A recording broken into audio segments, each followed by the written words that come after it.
चला, स्तवन गणगवळण झालंय, आता प्रश्नाकडे वळूया. शाहिराने आम्हाला जो प्रश्न दिला होता,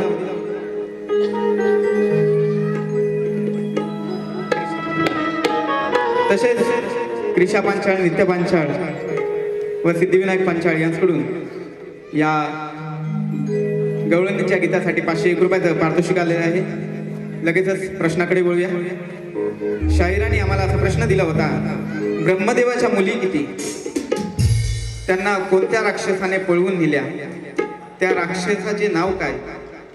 त्या राक्षसाच्या तावडीतून कोणत्या राजकुमाराने त्या मुलींना सोडवून आणले? आणि त्या राजकुमाराचे माता पिता त्यांचे नाव काय? शाहीर आपल्या प्रश्नाचं उत्तर या ठिकाणी देत आहे. तसेच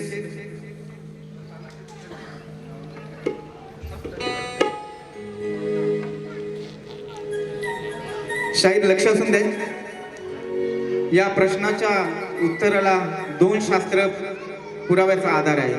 2 शास्त्र पुरावे, एक श्रीमद भागवत पुराण आणि दुसरा आहे विष्णू पुराण. ब्रह्मदेवाच्या 3 मुली, त्यांची नावे सरस्वती, सावित्री आणि शतरूपा.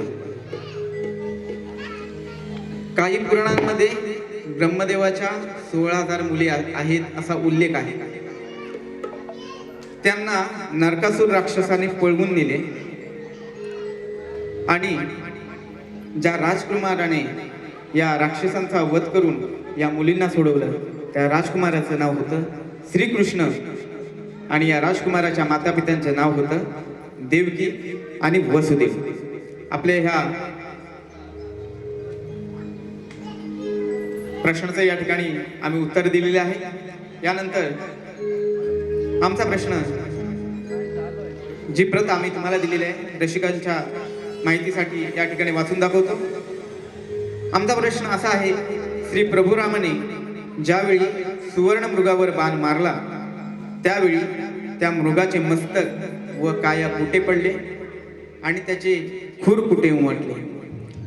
3 ठिकाणांची नावे सांगायची बुवा. साधा आणि सोपा प्रश्न आहे. तुम्ही नामांकित शाहीर आहात, माझ्यापेक्षा जास्त पावसाळे तुम्ही पाहिले. नक्कीच तुमच्याकडून या ठिकाणी उत्तराची अपेक्षा करतो. या ठिकाणी कोणतंही पद घेत नाही. शेवटचं एक आमच्या कुणबी बांधवांचं गीत या ठिकाणी सादर करतो आणि या बारीची सांगता करतो. दुसऱ्या पाठी पुन्हा भेटणारच आहोत. दादा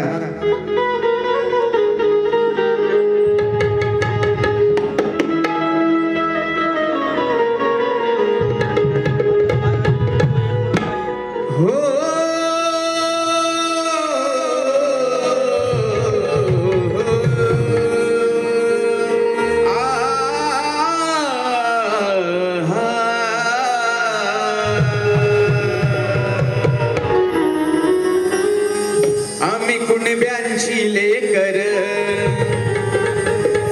राबतो आम्ही शेतावर, आम्ही कुणब्यांची लेकर राबतो आम्ही शेतावर, नाही कुणाच्या जीवावर, नाही कुणाच्या जीवावर.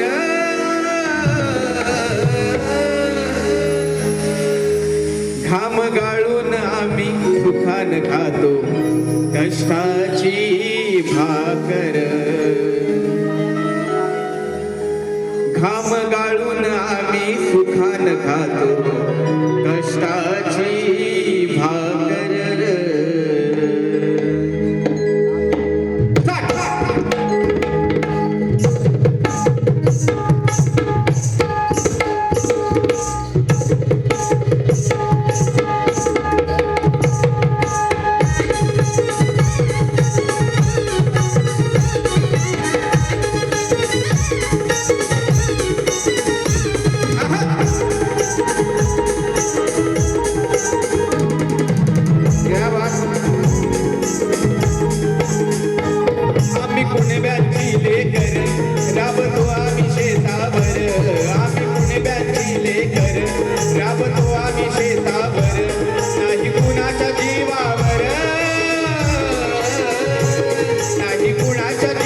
बर घाम गाळून आम्ही सुखात जातो कष्टाची भाकर